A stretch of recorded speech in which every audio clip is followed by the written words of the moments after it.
Good morning, guys. Pag-uusapan natin kung paano ko nga ba nadala ang mga anak ko sa Belgium.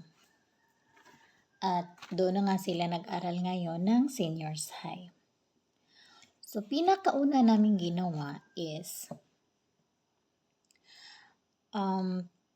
pina-change namin yung surname ng mga bata.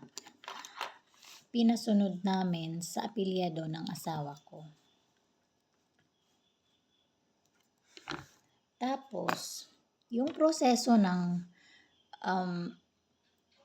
pagpa-change ng surname nila, since nahihirapan nga kami sa adoption kasi kung i-adopt kasi sila, guys, magastos, matagal, maproseso.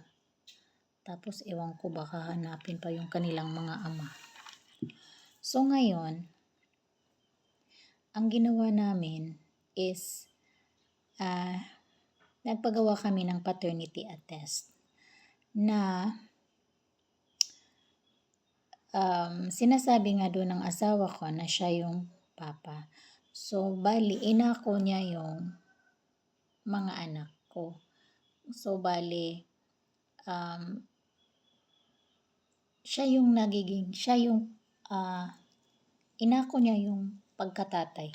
Siya yung nagpakatatay kibali. So, ngayon, nag-paternity attest kami. May fully consent ako. May consent yung mga bata na nakapirma sila since pwede naman na silang pumirma kasi yung mga anak ko is 15 and above naman. Tapos ngayon, itong mga papeles na to, pinanotarize namin.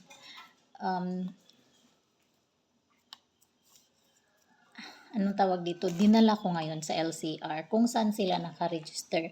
So, yung dalawang anak ko is nakaregister doon sa Gihulngan. So, doon ko pinadala yung papers. Dito muna. Tapos, dito sa Bakong, may ginawa si Ma'am Hazel sa LCR na recommendation letter ata. Tapos, pinadala ko ngayon doon sa LCR kung saan sila nakaregister. At yung isa kong anak, nasa Cebu nga siya nakaregister. So, doon ko din pinadala.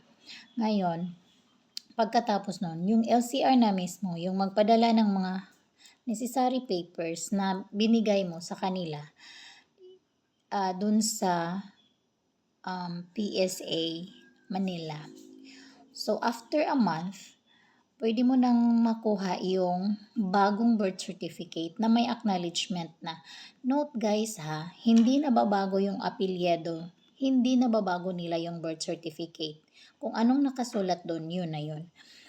Ang ibig sabihin lang is may acknowledgement si father doon sa gilid.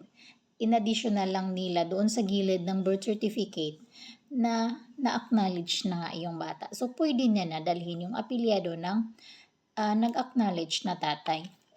So, pagkatapos nun, dinala namin, nakuha ko na yung mga birth certificate ng mga bata. So, ang ginawa ko, pina-change ko naman doon sa school. Yung school records nila para magiging apelyado ng asawa ko yung sa school records nila. Tapos lahat ng mga necessary, yung consent, barangay certification, consent ng mga bata, paternity attest, lahat na yun, pina-apostil ko yun. Pina-translate ko ng French. Magastos siya, pero less gasto siya i-compare doon sa adoption. Unless, yung time frame ng pag-process at saka yung effectivity, madali siya. Tapos ngayon, pina-apostil, pina-translate ko, dinala namin ngayon doon sa Belgium. So, ngayon, iyon yung mga kailangan na ma-register yung mga bata doon sa Belgium. So, pina-register namin sila doon. May Belgian identity number na sila. So, ngayon, Belgian citizen na sila. Tapos, yung ano nila, yung Belgian identity number nila. Yun yung mga gamit nila magkuha ng temporary passport or emergency passport. Yung temporary passport naman, may mga mada-download ka lang na application form sa online. Fill up mo lang yun, magpadala ka ng 2x2, dalawang passport size na picture. Actually, may standard yan sila, may measurement yan sila na kailangan sinusunod para nga sa passport. Excuse me. Tapos, dalawang klase yung temporary passport nila or emergency passport. Yung pang-isang buwan is valid for 1 month for 600 pesos each.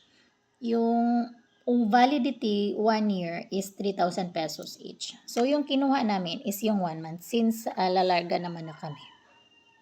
Ngayon, dito na sa airport. Dalawa nga 'di ba yung dinala, buti na lang dinala ko dalawang passport nila. Kasi ngayon, dito sa local walang problema. Yung pag-board na namin, pag ano na namin, pag ano na namin dun sa boarding na namin dun sa international. Lagot, yung mga airline staff, first time pa nilang makakita ng emergency passport. Tatlo pa, kasi tatlo yung mga anak ko. Binirify pa nila. Ang tagal-tagal. Natakot ako baka ngayon ma-offload kami. So, sabi ko, pwede ko naman tawagan yung embassy para nila. Baka mamaya sabihin na fake. So, tinawag nila yung manager nila. Kasi may mga hindi sila nakita doon, hindi ata tiningnan yung information ng passport. Yung tiningnan ata, yung passport mismo lang na bakit ganito, bakit may emergency, first time ko nakakita yung staff. So ngayon, sabi ng manager, okay naman na. So pinaano na kami. Pinaboard na kami. Sa immigration na naman. Hala, yung immigration officer, dinala pa yung passport ng mga anak ko dun sa likuran. Tapos ngayon, sabi ko, kasi hindi ko pinakita muna yung Philippine passport nila since baka mamaya kung hihingiin lang, yun, saka mo na i-provide. So ngayon, sabi nila, saan yung exit clearance ng mga bata? Sabi ko, hala, hindi man ako kumuha ng exit clearance, sir, kasi dito man sila lumaki, dito sila pinanganak, dito sila lumaki. In fact, may Filipino passport naman sila. Ngayon, ito na.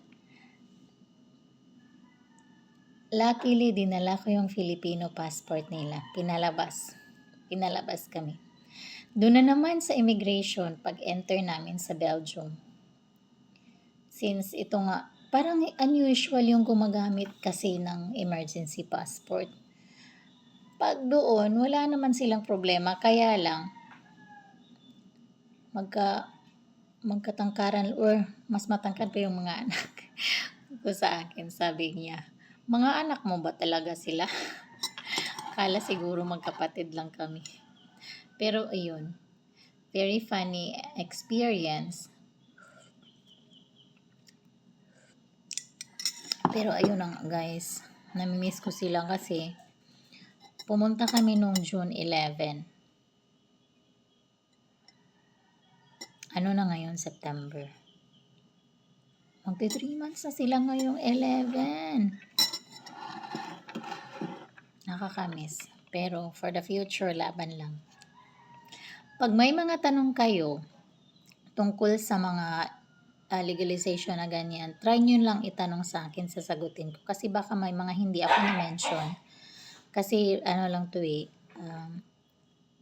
kinda short share lang to para sa mga Pilipina na nakapag-AFAM na gustong dalhin yung mga anak doon sa kanilang country sa country of residence ng kanilang asawa. Pero iba't iba kasi yung mga requirements bawat country. Baka naman makatulong ako mag-provide ng mga little bit information, baka mga tips lang. Bye!